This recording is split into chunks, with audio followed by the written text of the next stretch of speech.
Hello everyone, in this video I will show you how to delete your Instagram account. So let's start the video. First of all, open your Instagram account.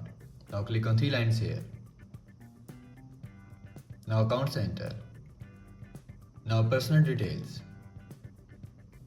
Now click on account ownership and control. Now here's the option of deactivation or deletion. Click on it.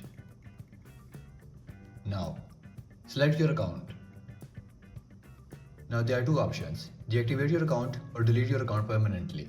If you want to deactivate your account temporarily, then select this option, and if you want to delete your account, select this option.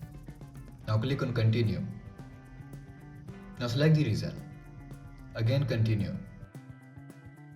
Now enter the password here and then continue. Now click on delete account. The account has been deleted. So this is how you can delete Instagram account. I hope this video was helpful. Subscribe the channel for more helpful videos.